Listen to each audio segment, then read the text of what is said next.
अस्सलामु अलैकुम, मैं डॉक्टर दुस्तारवन और आज एक नई वीडियो के साथ। आज की वीडियो में मैं जिस मौजू पर गुफ्तगू करने जा रहा हूँ वो है ड्यूरिंग सेक्स टाइमिंग बढ़ाने के तरीक़ेकार क्या हैं। वैसे तो ड्यूरिंग सेक्स टाइमिंग बढ़ाने के बहुत से तरीक़ेकार हैं, मगर जो तरीक़ेकार बहुत ज़्यादा मशहूर हैं उनमें सबसे पहले नंबर पर मास्टर एंड जॉनसन टेक्निक्स आती हैं। मास्टर एंड जॉनसन दो साइंसदान गुजरे हैं जिन्होंने एजुकेशन पर बहुत ज़्यादा रिसर्च की है। उन्होंने मुकम्मल रिसर्च करने के बाद एडवाइस किया है कि जब आप अपनी लाइफ पार्टनर यानी बीवी के साथ इंटरकोर्स कर रहे होते हैं और जब आप महसूस करें कि आप अपनी एजुकेशन को इस स्टेज पर नहीं रोक सकते, तो इस सूरत में आपको अपना उज़्व तनासुल निकाल लेना चाहिए और उज़्व तनासुल को इस तरीक़ाकार से बेगम को कहें कि ये प्रोसेस बेगम करे। वो उज़्व तनासुल आपकी बेगम पकड़ ले, दो उंगलियां ऊपर और अंगूठा नीचे करके 3 से 4 सेकंड के लिए दबाए। इसका मकसद ये होता है कि आपकी जो एजुकेशन है इसको डिले करना। ये एजुकेशन इससे डिले हो सकती है और बाज़ औक़ात एजुकेशन ख़त्म भी हो सकती है।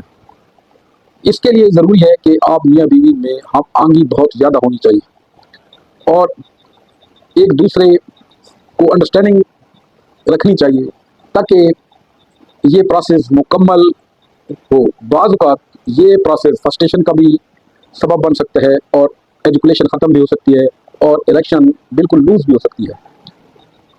तो इसका तरीक़ाकार ये है कि दोबारा इलेक्शन लाने के लिए दोस्तों के नाम या मुख्तलिफ मेन्यू और जुमास वगैरह करके इलेक्शन वापस भी लाई जा सकती है। ये टेक्निक्स आप इस्तेमाल करें तो इससे भी आपकी एजुकेशन फ़ौरन भी ठीक हो सकती है और बाज़ औक़ात तवातुर से करने से भी आपको बेहतर नताइज मिल सकते हैं। Number 2, start and stop techniques. इस टेक्निक में जब आप अपनी वाइफ के साथ सेक्सुअल इंटरकोर्स कर रहे होते हैं तो उसमें जब आप ये महसूस करें कि आप अनजान होने वाले हैं और आप अपने आप को एजुकेशन होने से नहीं रोक सकते, तो उससे थोड़ा सा पहले आप अपना उज़्व तनासुल अपनी बेगम की विजाइना से निकाल लें और इसके लिए थोड़ा सा सब्र कर लें। इसका मकसद ये होता है कि आपकी एजुकेशन को डिले करना होता है। इसमें मियाँ बीवी की हम आंगी बहुत ज़रूरी है क्योंकि ये बाज़ औक़ात फ्रस्ट्रेशन का भी अमल हो सकता है और बाज़ औक़ात इलेक्शन ख़त्म भी हो सकती है। अगर इस तरीके को भी बार बार करने से, तो अगर आप तवातुर से करते हैं तो आपकी एजुकेशन में बेहतरी आ सकती है और टाइमिंग बढ़ सकती है। नंबर 3, इसके अलावा एक और टेक्निक भी है कि जब आप इंटरसेक्सुअल कोर्स करना शुरू करते हैं तो उनमें से बाज़ लोग इंटरसेक्सुअल कोर्स शुरू करने से पहले मैस्टरबेट करते हैं, मुश्तनी करते हैं। तो ये अमल नौजवानों के लिए तो बेहतर है, जबकि मैं बुज़ुर्गों में ये चीज़ एडवाइस नहीं करता क्योंकि बुज़ुर्गों में तो बड़ी मुश्किल से ही इरेक्शन होती है। इसके अलावा बहुत सी क्रीम्स और लोशंस को भी इस्तेमाल करवाया जाता है जिनका मकसद पेनिस की हसासियत को कम करना होता है और आपकी एजुकेशन को डिले करना होता है। इनमें मुख्तलिफ लोशंस होते हैं और मुख्तलिफ क्रीम्स होती हैं।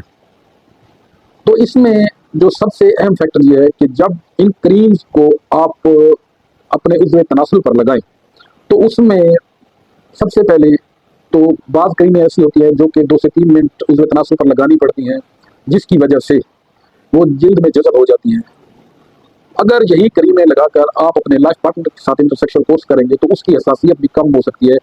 इसलिए आपको कंडोम यूज़ करना चाहिए ताकि आपके लाइफ पार्टनर की हसासियत ख़त्म ना हो, ताकि वो लुत्फ़अंदोज़ हो जिसकी वो ख़्वाह हैं। इसी तरीके से हमारे पास प्रोलॉन्ग एक्शन के लिए मुख्तलिफ मेडिकेशंस भी है जो कि वक्ती तौर पर भी होती हैं और देर पर असर भी रखती हैं, जिनका मकसद आपकी इरेक्शन या टाइमिंग बढ़ाना होती है और आपकी एजुकेशन को टाइमिंग बढ़ाकर आपको अपने तवील तर लम्हात को खुशगवार करना होता है। इसके अलावा एक और तरीक़ाकार भी है, वो है पेल्विक फ्लोर एक्सरसाइज, जिसे आप गीगल एक्सरसाइज भी कहते हैं। गीगल एक्सरसाइज से मुराद पेल्विक के निचले पट्टे जिनको आप एक्सरसाइज करके मजबूत कर सकते हैं, जो कि आपके छोटे पेशाब का निज़ाम और बड़े पेशाब का निज़ाम कंट्रोल करते हैं। तो उनको एक्सरसाइज के लिए या उनको एक्सरसाइज के साथ मजबूत किया जाए ताकि आपकी टाइमिंग اور ایجوکیشن بڑھ سکے۔ بہت سے عوامل بھی اس کے ساتھ ساتھ کار فرما ہوتے ہیں، جیسا کہ آپ کا ماحول، جیسا کہ آپ کی لائف پارٹنر، آپ کی وائف کے ساتھ ذہنی ہمآہنگی اور انڈرسٹینڈنگ، یہ سب باتیں میٹر کرتی ہیں۔ ایک اور بات یاد رکھنے کے قابل ہے، ہر شخص جو ایک ہی ٹائم پہ ایجوکیٹ کرے، یعنی کہ آج وہ 2 منٹ ایجوکیٹ کر رہا ہے اور کل وہ 5 منٹ ایجوکیٹ کر رہا ہے اور نیکسٹ ٹائم وہ 1 منٹ ایجوکیٹ کر رہا ہے، تو یہ کوئی بیماری نہیں ہے، یہ ایک نارمل فینومینا ہے۔ یہ جو فلیکچویشن ہے ٹائم کی کمی اور زیادتی کا، اس سے پریشان ہونے کی کوئی ضرورت نہیں ہے۔ جلدی فارغ ہونا، مردانہ کمزوری اور مزید سیکسول ڈیزیز ہونا بھی ٹائمنگ کم ہونے کی وجوہات ہو سکتی ہیں۔ ہمیں باحثیت ڈاکٹر یہ تمام وجوہات دیکھنی پڑتی ہیں اور ان کو ایویلیویٹ کرنا پڑتا ہے کہ ٹائمنگ کم ہونے کی کیا وجوہات ہے، کیونکہ اکثر ہمارے پاس مریض آتے ہیں جو کہ ٹائمنگ کی کمی کا شکار ہوتے ہیں اور مردانہ کمزوری کے مریض ہوتے ہیں۔ تو اس کے لیے ہمیں بحیثیت ڈاکٹر ایویلیویٹ کرنا پڑتا ہے کہ اس کی بنیادی وجوہات کیا ہیں۔ اس کی بنیادی وجوہات میں 2 چیزیں اہم ہیں، پرائمری، دوسرا سیکنڈری۔ پرائمری کا مطلب یہ ہوتا ہے کہ جب سے آپ مباشرت کر رہے ہیں تو اسی وقت سے آپ جلد فارغ ہو جاتے ہیں، اور سیکنڈری کا مطلب یہ ہوتا ہے کہ آپ پہلے تو ٹھیک تھے مگر ایسا ایسا بعد میں آپ کی ایجوکیشن ختم ہو گئی اور آپ میں کمزوری پیدا ہو گئی، آپ جلدی فارغ ہونے لگ جاتے ہیں۔ تو ہمیں ایز اے ڈاکٹر دونوں کو ایویلیویٹ کرنا پڑتا ہے اور یہ جاننا پڑتا ہے کہ اس کی کازز کیا ہیں۔ امید ہے آپ کو میری آج کی ویڈیو پسند آئی ہوگی۔ ملتے ہیں کسی نیکسٹ ویڈیو کے ساتھ۔ اپنا اور اپنے پیاروں کا خیال رکھیے۔ اگر آپ ایسی ہی مزید معلوماتی ویڈیوز دیکھنا اور سننا چاہتے ہیں تو ہمارے YouTube channel health check with doctor دستار 1 کو لائک کریں، شیئر کریں، سبسکرائب کریں اور کمنٹس کریں۔ تھینک یو، شکریہ۔